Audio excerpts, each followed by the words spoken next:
Have you ever wondered what it would be like to live just one day in a proper Victorian home? Not a castle, not a palace, but a modest, respectable, middle-class house in London, sometime around the year 1885.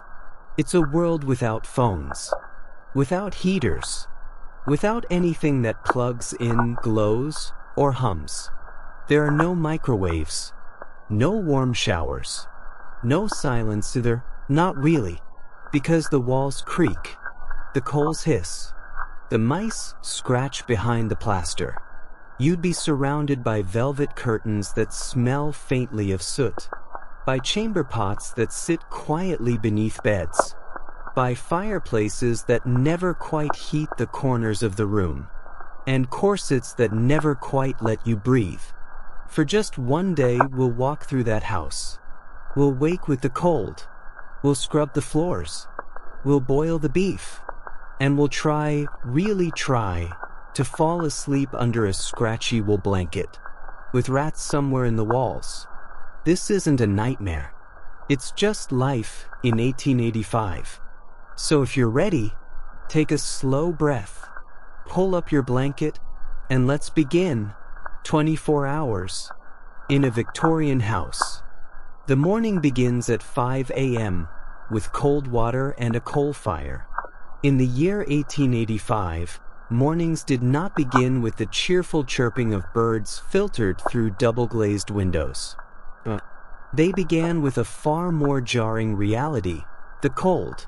Not the chill of a slightly drafty room, but the kind of penetrating, all-consuming cold that creeps into your very bones and makes your teeth chatter before your eyes are even open. The Victorian house was built for form and social standing, not comfort or efficiency. And insulation? That was a luxury known only to foxes in the woods and the rich few who could afford padded walls. Your bedroom, small and square with a high ceiling and a narrow sash window that doesn't quite shut properly, is already freezing. The wallpaper, a faded green damask, is peeling in one corner from damp. The floorboards beneath your thin woolen socks are icy to the touch. You pull the heavy wool blanket closer, but the draft still seeps in through the single-paned glass and under the crooked door. There is no central heating, of course. Only the hope that the coal fire might be lit later, after you, or more likely the maid, has cleaned out yesterday's ashes, fetched fresh coal, and patiently coaxed a flame to life. You must get up. The household begins its day early. Very early. In fact, for the maid of the house, her day began an hour ago. She lit a stubby candle from the kitchen hearth and trudged up narrow stairs to empty the chamber pots and carry them outside. It is your turn now. You are not the master of the house, nor its lady. You are a guest. And yet, even guests are expected to fit into the rigid choreography of Victorian domestic life. Your first challenge, washing. There is no shower, no hot water tap. There is only a ceramic basin, a jug of cold water collected from the pump the night before, and a square of coarse cloth. The water is nearly freezing. Washing your face with it is like smearing melted ice directly onto your skin. But you must do it. Cleanliness, after all, is next to godliness. Even if your cleanliness is limited to what can be achieved with cold water and determination. There is no privacy. The basin sits atop a small wooden table near the window. The curtains, thick and patterned, are pulled shut, but anyone standing in the alleyway outside might still catch a shadow or movement. Still you proceed. One splash, then two. The shock of the water startles you, and you gasp. But you keep going. You scrub your hands, your face, your neck, and under your arms. You do not bathe. Not yet. Full-body baths are weekly affairs at best, and often done in a tin tub by the kitchen hearth. Now it is time to dress. But before that, a fire must be lit. The bedroom fireplace is small and simple, surrounded by cracked tiles depicting Greek gods in faded blue. There is a small iron grate inside, filled with the remnants of yesterday's ash and a few charred pieces of coal. You must clean it. Carefully, you remove the grate, scoop out the gray dust with a bent metal shovel, and place it in a tin pail. You carry the pail down the creaky hallway and into the back scullery, where the ash is dumped into a large metal bin. The bin is already half full, and the wind scatters the dust as you pour, making you cough. You return, carrying a few lumps of coal in a burlap sack and a twisted newspaper starter. The coal smells of earth and oil. You arrange it delicately, light a match, and coax the flame upward, hoping the draft in the chimney helps and not hinders. If you're lucky, the fire catches. If not, you will try again. And again. The room begins to warm, barely. The heat takes time to spread, and the corners of the room will remain cold for hours. But you have done it. You have lit the morning fire. Now you may dress. Or try to. But dressing in 1885 is not simple. Not even close. Breakfast in silence. The ritual of toast, dripping, and tea leaves. By the time you have finished washing and coaxing the fire into a reluctant glow, the hallway outside your room begins to echo with the soft sounds of footsteps. The other residents are stirring. Somewhere downstairs, the kitchen maid is already bent over the stove, fanning the coal fire into life beneath the massive black iron range. Its surface is layered with soot from years of use, the handles warm but never quite clean. Her hands, red from cold water and soap, tremble slightly as she slices bread and sets the kettle over the hob. You make your way downstairs slowly, careful not to wake the baby or disturb the household rhythm. The stair carpet is thin and worn, fastened by brass rods that never quite gleam, no matter how often they are polished. The air smells of old wood, lard, and coal smoke. You pass the front sitting room, which is closed until evening, and step into the modest dining room. The table is set, mismatched plates, a crockery teapot wrapped in a hand-knit cozy, and a pot of beef dripping congealed in a thick ceramic jar. Breakfast in 1885 is not a feast. It is practical. It is repetitive. And it is silent. The family, if you can call them that, as some are only tenants or long-staying lodgers, gathers without speaking much. Victorian etiquette dictates that conversation should be minimal at breakfast, especially among adults. Morning voices are reserved, not because of grogginess, but because decorum demands it.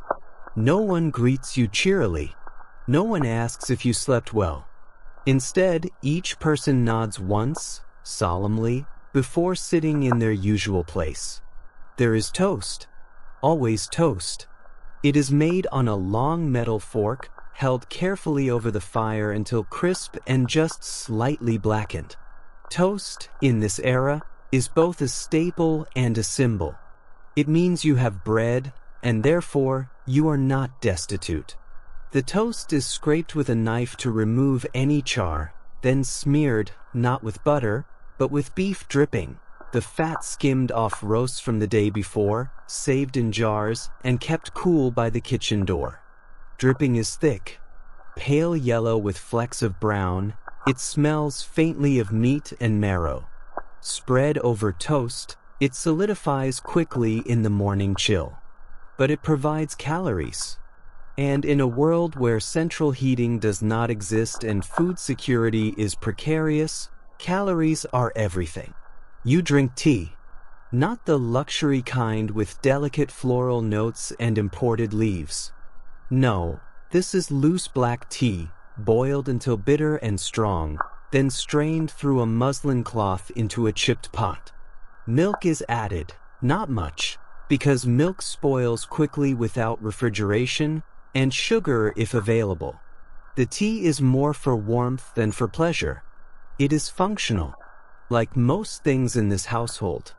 You might also find porridge. Thick, gray and bland, made from oats and water with a pinch of salt.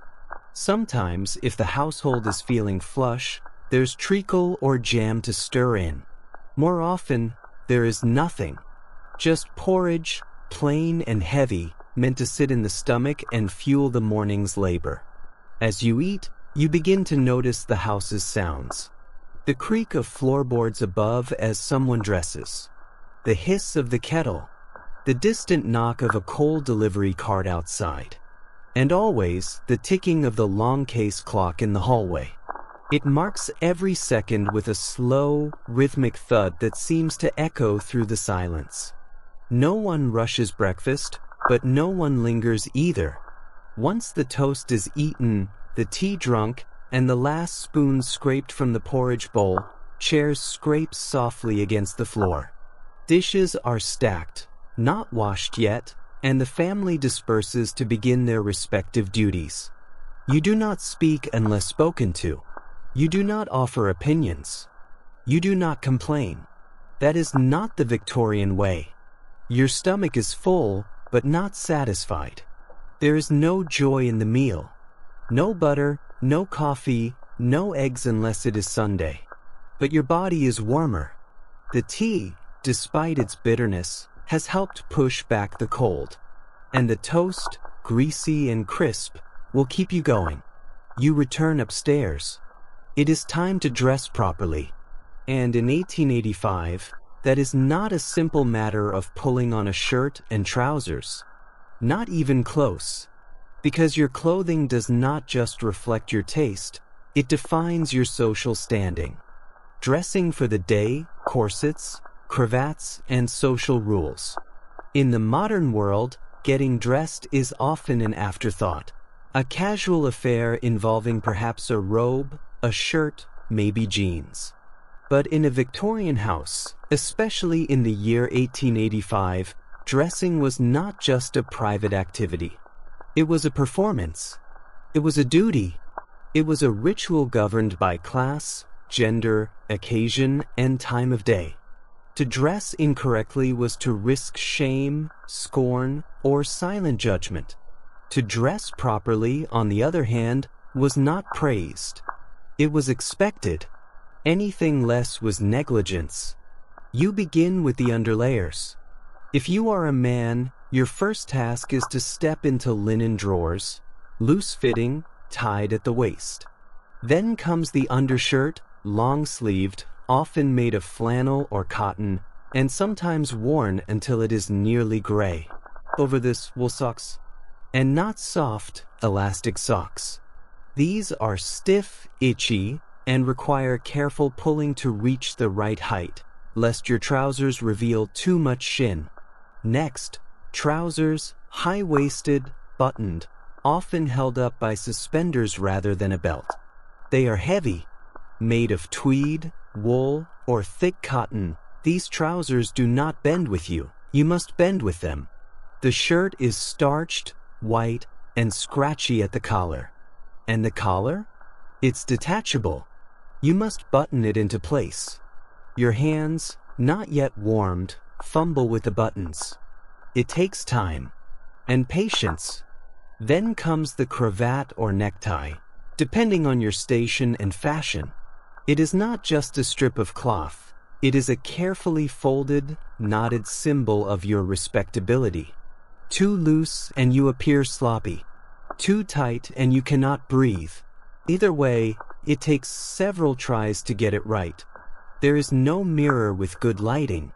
You must judge it by feel and by habit. If you are a woman, your ordeal is twice as long and 10 times more constricting. First, the chemise, a thin linen shift worn closest to the skin. It serves as a barrier between you and the corset. Then come stockings, held up with garters tied at the knee. Over the chemise, you add the corset, an item both loathed and revered. It is made of whalebone, stitched cotton, and metal hooks. You cannot lace it yourself. You need help. The maid, or your sister, or your mother, pulls the laces tight. You grip the bedpost. You hold your breath. She pulls harder. Your ribs protest. Your spine stiffens. But this is the standard. A corset not only shapes the figure, it disciplines the body.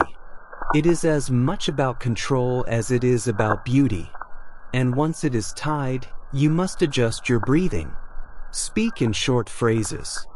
Walk in smaller steps. Sit upright at all times. Over the corset, you add the petticoats, at least 2, sometimes 3. They are heavy, full, and require exact placement to achieve the fashionable bell-shaped silhouette. Then the underskirt. Then the overskirt.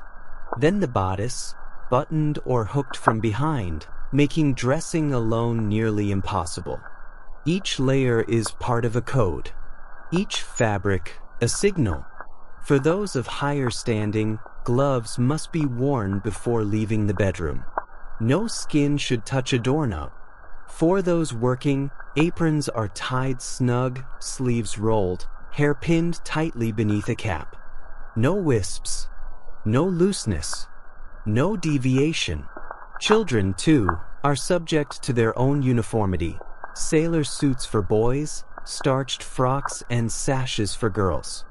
Even infants are tightly swaddled, laced, and layered, their comfort considered less important than their presentation. Hats are not optional.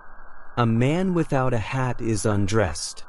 A woman without a bonnet is improper.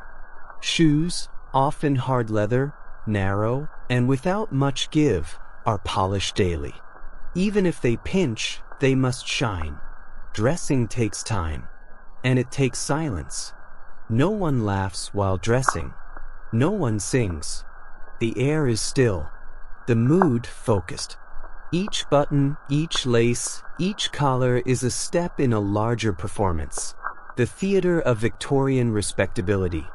You are now dressed, but the day has only just begun.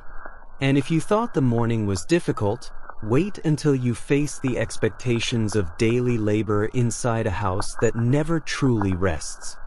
Household duties, scrubbing, polishing, and coal dust. You are now dressed, tight, restrained. Not a single layer of your clothing was chosen for comfort. Your movement is restricted, your breath is measured, and your shoes are already beginning to blister. And yet, the day has barely begun. Downstairs, the house begins to murmur, not with conversation, but with labor. The Victorian household may appear elegant, with lace curtains and floral wallpaper, but beneath the surface, it is a living, breathing machine of constant upkeep. Everything must be polished, scrubbed, dusted, or boiled. Cleanliness is not a luxury. It is a battle waged daily against filth, soot, and the quiet judgment of polite society.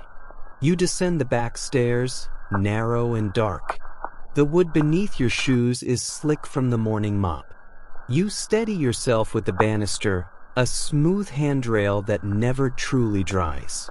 The scent of carbolic soap and ash fills your lungs. Somewhere nearby, water sloshes violently in a tin bucket. The scullery maid is already at war. She is perhaps 17. Her apron is soaked. Her hands are red, cracked, and raw. Before her is a mountain of dishes from the previous day, plates with hardened grease, teacups stained brown, cutlery dulled by ash. She scrubs with a bristled brush that has long lost its shape, dipping and rinsing in cold water gone gray from use. The kitchen has no sink as you know it, just a basin, a drain that clogs, and fingers that bleed. She does not look up when you pass, not out of rudeness, but out of exhaustion. In the drawing room, the parlor maid is polishing silver. The fireplace grate was cleaned before sunrise.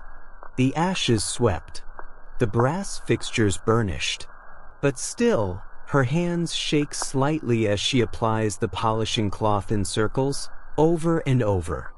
Dust settles the moment you remove it, and coal soot, that eternal enemy, clings to walls, to ceilings, to your very breath. No matter how often she scrubs, the black film returns by afternoon. You are asked to help. It is only fair. After all, you are staying here, not as a lord or guest of honor, but as a companion of limited means. You are expected to participate. Your task, the entryway tiles.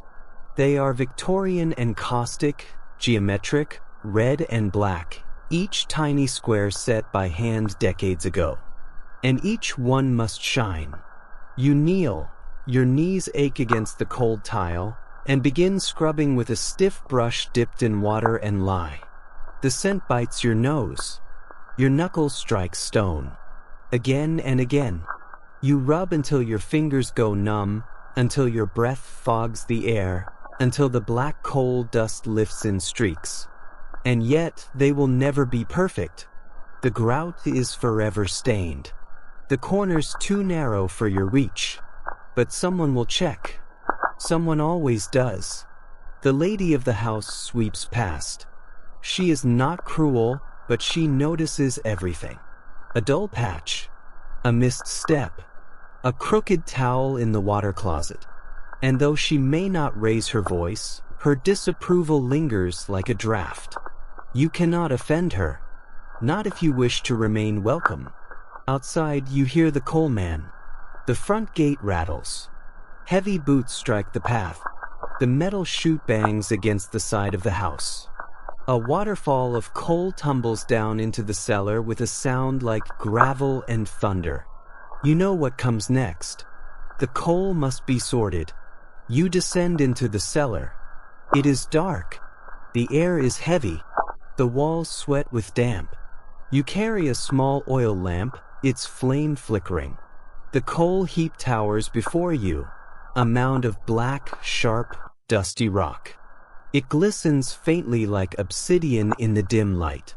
You reach for the shovel. Each scoop is a fight against gravity. You lift. Your arms tremble. You fill the scuttle, then another, then another. Your shirt sticks to your back. The collar scratches your neck. You wipe your face with a sleeve, but only smear the soot further. You carry the coal back up, step by step. 10 stone steps, each slick and uneven. At the top, you gasp, not from exertion, but from a sudden gust of cold air that slaps your lungs like a wet cloth. You place the coal by the fireplace. You sweep the ash. You reset the grate. You light the flame again. And again. And again. The fire does not always obey. Sometimes it dies out. Sometimes the chimney draws smoke backward into the room. Your eyes sting. Your throat closes. You cough embarrassed. You try again. It is not even noon. Your hands are black. Your chest tight. The polish has stained your nails. The lye has stripped your fingerprints. And still there is laundry to be boiled.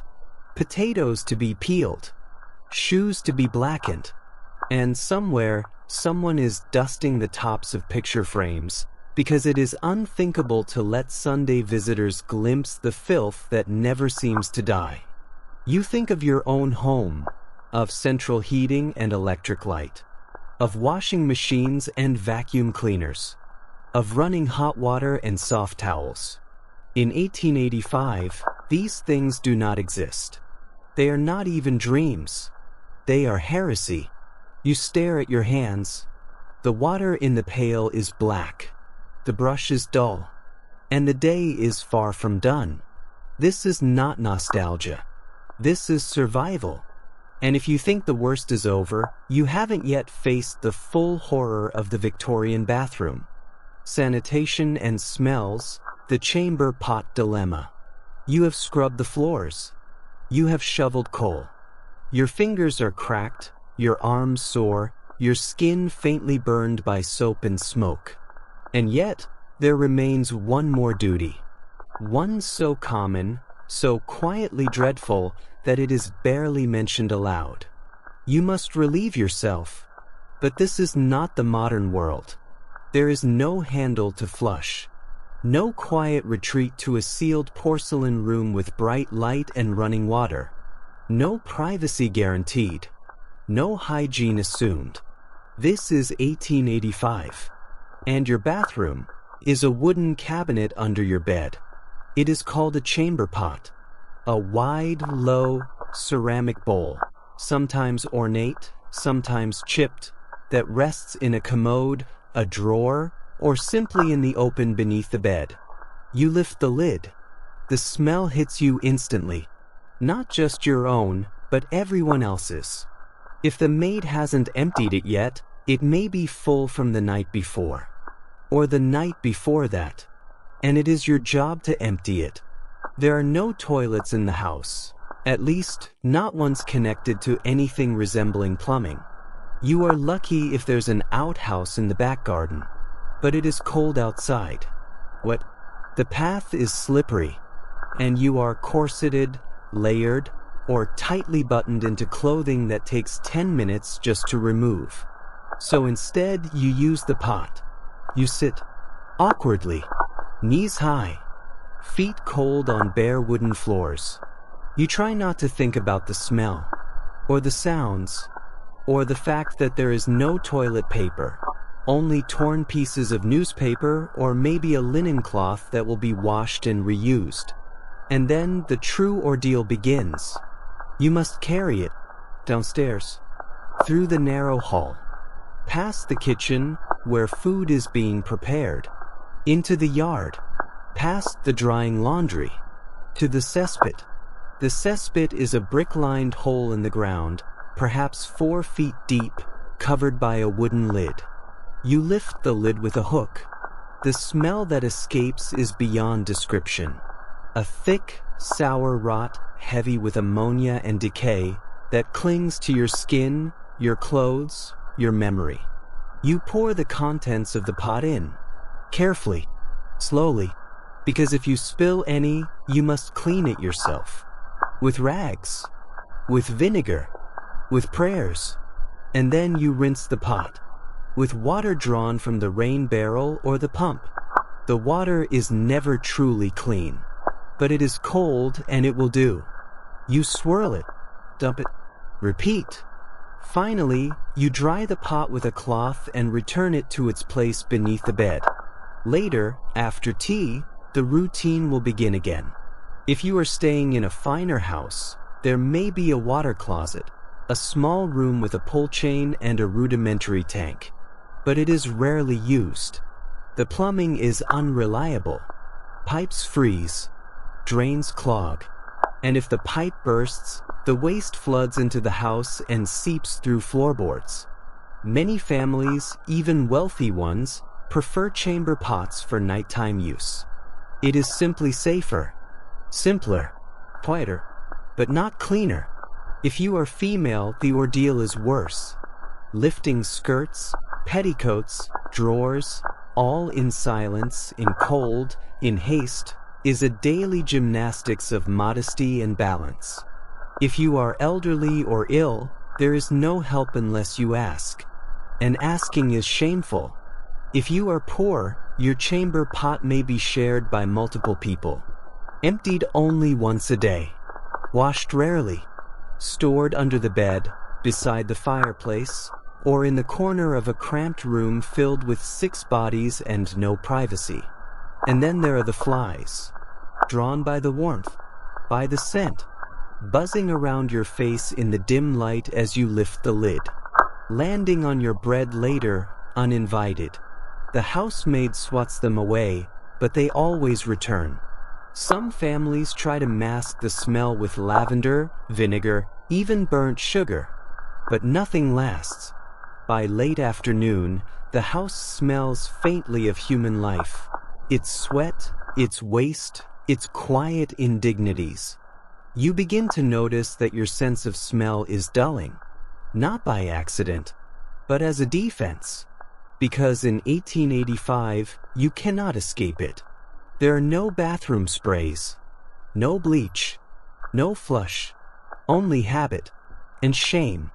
And an endless cycle of carrying, pouring, rinsing, returning. And when illness strikes, as it often does, it is worse. Diarrhea in the night, vomiting in the basin, fevered children who cannot rise.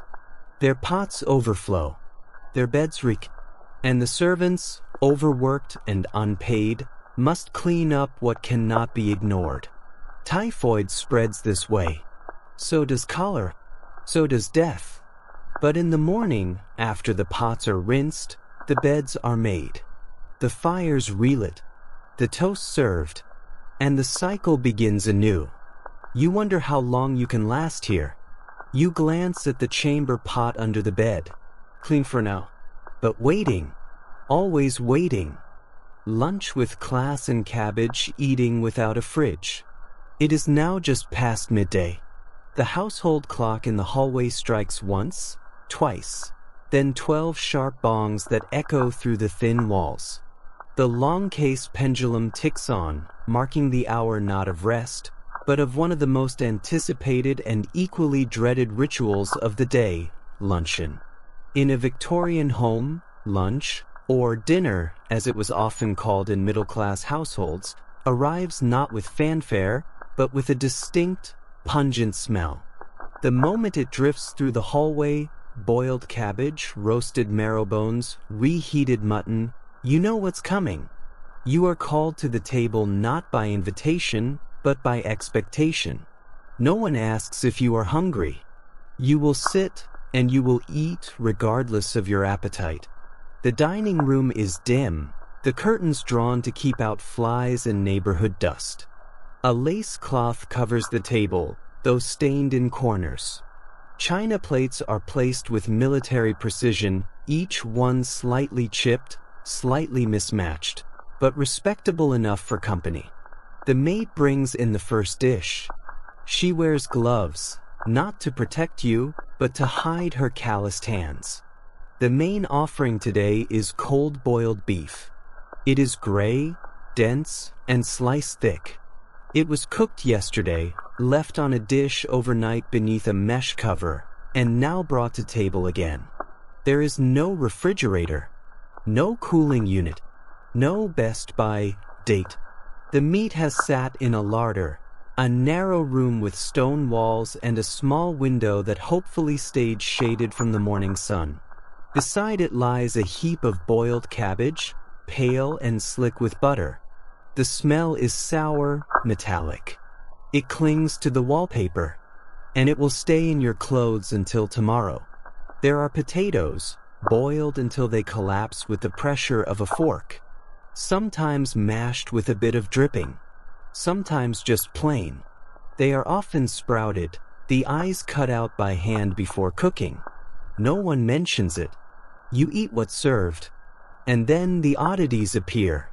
Pickled beets, stewed prunes, bread and butter slices from a loaf already 2 days old, a jelly of calves' feet, clear and trembling, the flavor undefined but expected.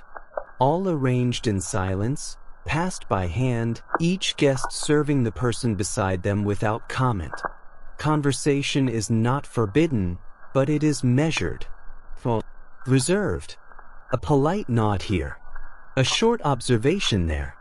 No laughter. No opinion. You force yourself to eat.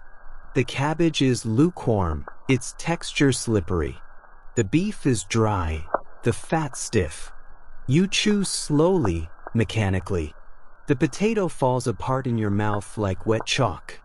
You try to drink water, but it's tepid and faintly metallic from the tank above the scullery. If you are lucky, tea follows. Strong, but bitter, poured from a pot that has been reused 3 times today already. Milk is added, turning the tea a muddy brown. Sugar, if there's any left in the jar, is taken in small, precise lumps. Not a spoonful more. Then comes pudding. Not the sweet, creamy kind modern minds might imagine, but suet pudding, dense, doughy, often filled with dried fruit or treacle.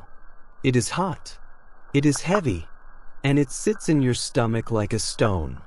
And still, you must finish your plate. To leave food uneaten is disrespectful, even dangerous. It suggests offense, or privilege, or illness. You smile weakly and ask for a second spoonful of treacle to soften the crust. Somewhere, you hear a quiet cough. The old man who rents the back room hasn't touched his cabbage. He stares at it. You realize, suddenly, that he may have lost his sense of smell, not to age, but to typhus. Or worse. No one says anything. After the meal, the ladies remain seated for a few minutes more. The men excuse themselves to the parlor or the pipe room if the household has one. You offer to help clear, but are waved away. The maid must scrub each plate in cold water, scraping the grease with her fingernails, drying them with a cloth that has dried 100 before them. You step outside for a moment. The yard is quiet. The wind carries the scent of coal smoke and rotting peelings from the compost barrel. Your stomach churns, not violently, but uncertainly. You begin to wonder how long that beef was in the larder. But there is no time to linger. The day marches forward, and the afternoon chores await, with irons to heat, beds to shake, letters to ink, and a fireplace that already needs emptying again. Lunch has ended. You are not nourished. You are weighed down. And you still have half the day to survive. Afternoon chores and shadows, ironing, letter writing, and soot. The hour is now 2 in the afternoon. The sun, filtered through soot-streaked glass and thick drapes, casts long gray shadows along the hallway floor. The warmth of the day never truly enters. Instead, the light seems diluted, diffused, as if exhausted by its journey through the city's smoke-choked sky. The house is quiet, but not still. After luncheon, a different kind of labor begins. Not the clanging and scrubbing of the morning, but something softer, more precise, more invisible, and, somehow, even more oppressive. This is the hour of maintenance, of restoration, of endless repetition. You are handed a task. There is no negotiation. Small blue diamond the iron. You are asked to press linen. The flat iron, a solid wedge of black cast iron, sits on the stove in the kitchen, warming slowly. It has no dial, no indicator, no light to tell you it is ready. You test it by flicking water on its surface and listening for the hiss. Too hot, and it will scorch. Too cold, and it will do nothing. It must be exact, and you must guess. There are no ironing boards, only thick cloths laid over tables. The shirts must be damp, the seams straight, the cuffs pressed flat as paper. Each stroke of the iron is heavy, deliberate. You guide the weight with both hands, your arms trembling slightly from morning fatigue. The iron cools quickly and must be returned to the stove again and again. The smell of hot cloth mingles with coal smoke. A light sheen of sweat forms on your brow. Your corset digs deeper into your spine. The iron's handle leaves a red welt on your palm, even through the rag-wrapped grip. And still, there are more linens, napkins, handkerchiefs, shirt collars, pillowcases, each with its own standard of acceptability. A wrinkle is failure, a crease in the wrong place, embarrassment. You are not alone in this. The maid in the back room is starching cravats, brushing hats, and reshaping gloves that have lost their form. Her mouth is set in a permanent, silent line. She does not complain. She does not rest. Small blue diamond the letters. In the drawing room, another kind of duty unfolds. The lady of the house is writing correspondence. It is not a pleasure. It is an obligation. The ink is thick, stored in a glass bottle that must be uncorked with care. The nib of her pen must be wiped after every sentence. Blotting paper is placed beside her in a neat stack, like towels at a surgeon's table. You are asked to assist. You sit beside her, copying addresses onto envelopes. Your pen is sharp, the nib scratchy. The paper absorbs ink unevenly. The air is thick with the scent of sealing wax, melting slowly over a small flame. Each letter is folded precisely, tied with ribbon, or sealed with a stamp if destined for the city post. There is no room for mistakes. Paper is expensive. Postage more so. You focus your entire being on writing Mrs. Albert Renfield, Devonshire Park, Brighton in the perfect hand, curled, slanted, steady. One smudge and it must be redone. Outside, the postboy passes with his leather sack. If the letters are not ready by 4, they must wait until tomorrow. Small blue diamond the dust. You notice the hallway again. Dust has returned. Already, you pick up the cloth. It is dry, thin, and smells of old lavender. You begin with the picture frames, gold-leafed, intricate, catching soot in every crevice. Then the door handles, the skirting boards, the piano legs. Each surface must be wiped, even if it looks clean. Especially if it looks clean. Because dust is more than dirt in this house. It is judgment. A dusty windowsill is laziness. A cobweb is disgrace. And worst of all, ash from the fireplace scattered on the parlor rug. The fireplace was used at noon. It must be swept again. The ashes dumped. The brass fireguard polished. The hearthstone blacked with shoe-blacking paste. Your knees ache from kneeling. Your wrists from wringing cloths. Your eyes burn from the constant gray film that floats through the air like uninvited ghosts. Small blue diamond the silence. It is quiet in the house, but not peaceful. The silence is heavy, formal. It is not the calm of a summer afternoon, but the pressure of expectation.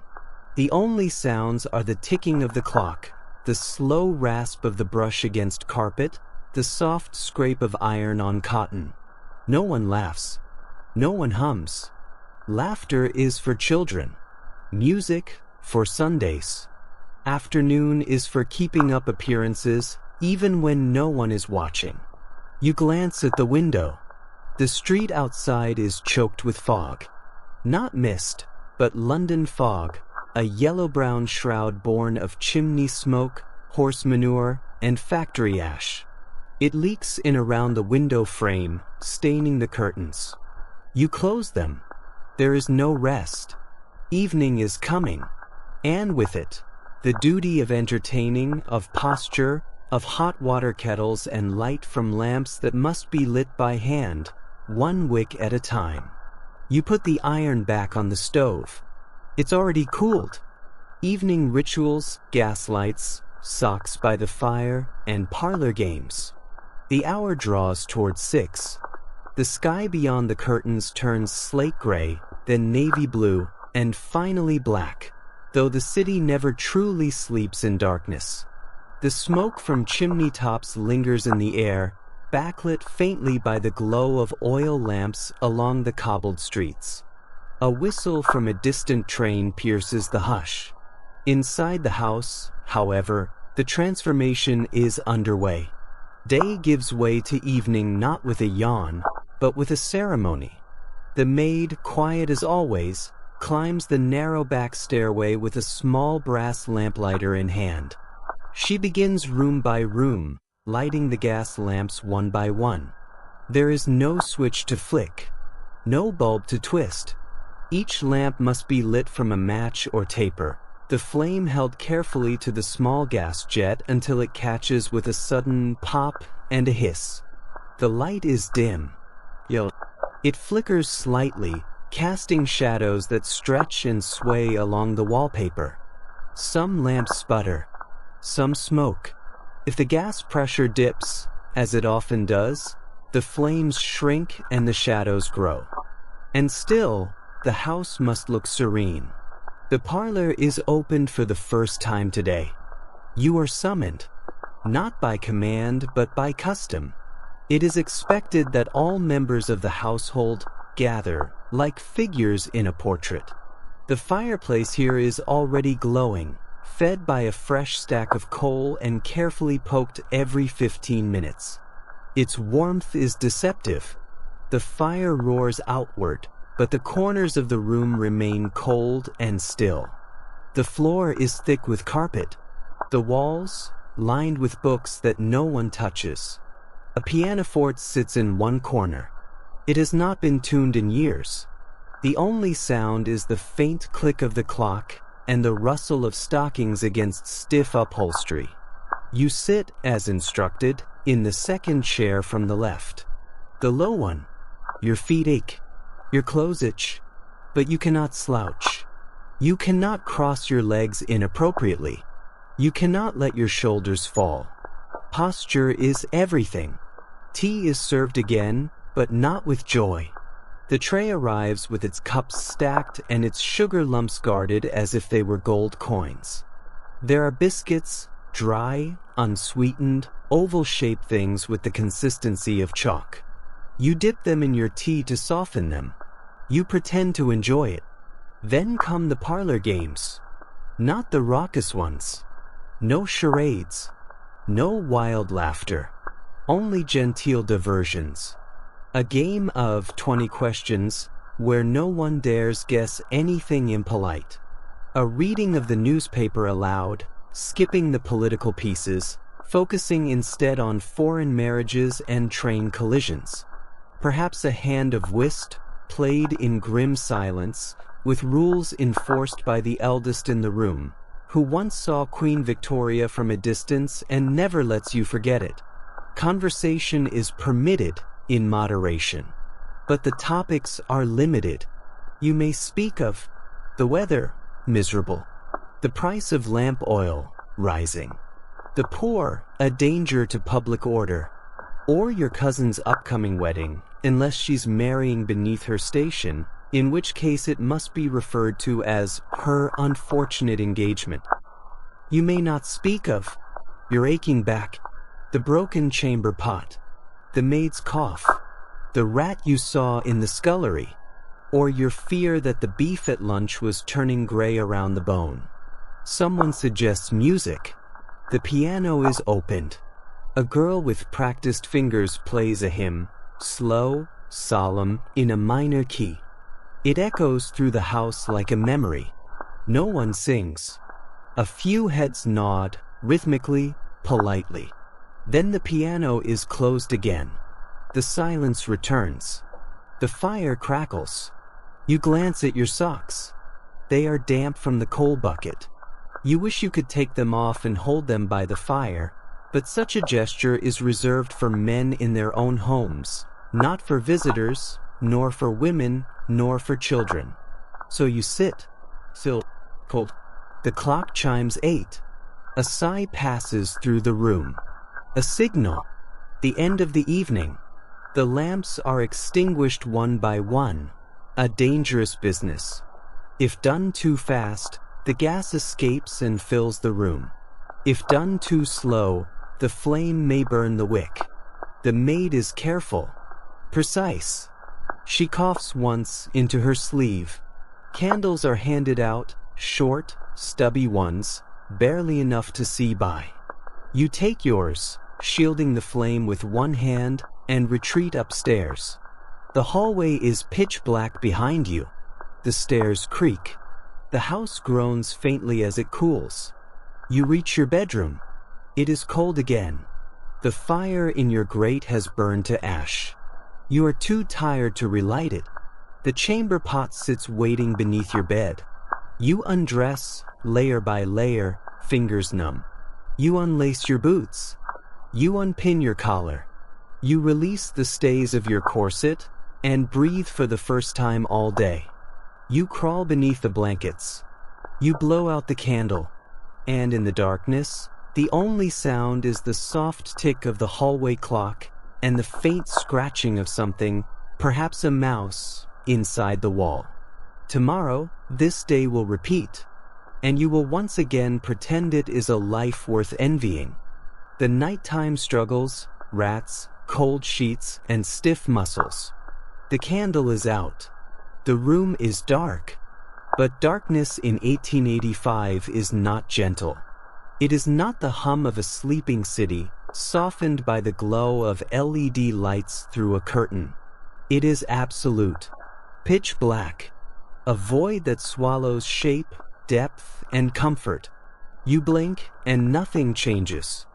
You hold your hand before your face. You see nothing. There is no backlight. No glow from a phone screen. Just the faintest orange ember from the grate across the room, if the fire hasn't died completely. You lie still beneath your heavy woolen blanket. And yet, you do not sleep. Your pillow is hard, lumpy, stuffed with horsehair or straw. It has never once been described as soft. Your sheets, washed last week in a vat of lye, are cold and stiff against your skin. They smell of damp cloth and wood smoke. Your nightshirt clings to your body, still slightly damp from your evening wash. The water never really warm enough to do more than sting. You shift, trying to find comfort. You can't. The mattress sags in the middle. The bed frame creaks with each breath. The chill of the night seeps in through the walls and settles into your joints. Your toes are numb. You tuck your feet tighter beneath the covers, curling inwards like a dying leaf. And then it begins, the sounds. First, the ticking of the hallway clock, a slow, haunting rhythm that seems louder in the quiet. Then the faint scratch, from within the walls. Mice? Rats? You don't know, but they are there. You hear them every night. They gnaw, chew, skitter behind the lath and plaster. Sometimes they fight. Sometimes they squeak. Once, you saw one dart across the hallway, dragging a scrap of potato peel from the larder. You said nothing. The housekeeper would have blamed the scullery maid. The scullery maid would have wept. The rat would still return. From somewhere below, a floorboard shifts. Not loudly, but just enough to remind you. This house never sleeps. You try to stretch out your legs. They ache, not from exercise, but from existence. Your knees stiffen when you lie too still. Your lower back protests after hours of rigid posture. You shift to your side, then to your back, then curl into a tighter knot. Still no relief. Your neck itches where the collar of your nightshirt rubs. The air tastes faintly of soot and starch. A draft rolls in under the door, brushing your cheek like a hand made of ice. And then your mind starts to wander. What if the fire in the grate goes out completely? Will you wake up with frost along the window, breath steaming in the air, joints too stiff to rise? What if the coughing you heard from the servants' quarters wasn't just a cold? What if that smell during lunch wasn't just old cabbage? You close your eyes tighter. You try to remember warmth. A bath. A feather pillow. You try to count your breaths. But you can't ignore the rat now scratching beneath your bed frame, or the way your blanket suddenly feels thinner than it did an hour ago. The church bell tolls midnight. Then silence. Then the creak of another board. Your heart skips. Was that upstairs? Outside. It doesn't matter. The fear is small, vague, and constant. Not the fear of violence, but the fear of being stuck. In this life. In this house. In these walls that close in every night. You realize you are exhausted, but you are not resting. Eventually, perhaps from sheer surrender, your body begins to let go. Not into sleep, but into something like unconsciousness. A half-dream where you are cold and stiff and listening even in your dreams for rats or coughing or footsteps or bells. You awake again soon. At 5, perhaps. Maybe 4:30 if the maid starts early. And when you do, you will wash your face with ice water. You will lift your aching body from the bed. And you will begin again, as if none of this happened. As if this night was just a moment. Because in a Victorian house, sleep is not peace. It is simply intermission. Aching mornings. Why one day is more than enough. Your eyes open, but you are not refreshed. You are not restored. You are simply conscious. The light leaking through the edges of the thick curtains is faint, gray, and unwelcome. It is not dawn in the modern sense, but rather the soft arrival of survival's next chapter. There is no alarm clock. There is no phone buzz. Only the low, distant clatter of metal, a coal scuttle being moved downstairs. Someone is already awake. Someone is already working. Your back screams. Your knees feel like they've been bricked shut. Your neck is stiff, tilted from resting at an awkward angle on a lumpy, damp pillow. You stretch, or try to. Your shoulder cracks. Your feet are cold again. You check the fire. The last ember extinguished sometime before midnight, leaving behind nothing but a pile of dull ash and a faint smell of charred coal. The room is now fully given over to the cold. You can see your breath. Your hands tremble as you pull the woolen blanket tighter. And then you remember. You must get up. Because in 1885, mornings do not arrive gently. They come with obligation, with duty, with expectation. You are not allowed to linger. Not even after a restless night filled with twitching muscles, phantom rats, and the ever-present itch of wool. You push off the blankets. Swing your legs over the side. The floorboards are icy. The shock shoots up your calves. Your joints pop as you stand. For a moment, you feel lightheaded. You steady yourself on the edge of the washstand. There is no hot water. There is never hot water unless you boil it. The jug beside the basin has collected a thin film on its surface. The cloth is still damp from yesterday. You dip it anyway. Wipe your face. Your teeth ache from the cold of it. You shiver, not once, but in long waves, like your body is trying to escape itself. And then, with breath held, you dress. Every movement is a chore. Pulling stiff stockings up legs that don't want to bend. Buttoning a collar that feels tighter than it did yesterday. Tying boots with fingers that no longer feel like yours. For women, the corset returns, pulled again against sore ribs, bruised skin, and that ever-present pressure behind the lungs. You force your body into formality, because that's what the Victorian day requires. You descend the stairs. The house already smells like fire, not warmth, just smoke. The maid, pale and coughing softly, is fanning the kitchen hearth. The coal she fetched earlier is damp. The flame resists. Her hands are black with soot. She does not look up. She has lived this day hundreds of times already. You enter the dining room. The table is reset. The toast is burnt. The tea is bitter. No one speaks. Everyone chews in silence, eyes down, thinking of tasks ahead. You do not complain. Complaining is weakness. And weakness, in this house, is punished not with cruelty, but with silence, distance, and the subtle withdrawal of approval. You chew. You swallow. You drink. You nod. And you realize something quietly in the back of your mind. You cannot do this again. Not because of one task. Not because of the rats, or the cold, or the soot. But because of the accumulation, the silent erosion of comfort, of privacy, of self. The way the house shapes you, bends you, shrinks you down until you are simply another piece of it. Like the ticking clock. Or the cracked teacup, or the hallway that always smells like damp shoes. This was one day, and it was enough. You gather your coat, thank your host, smile politely. Your hands are trembling slightly, though no one notices. As you step outside, the wind hits you, and for once, it feels like air. Real air.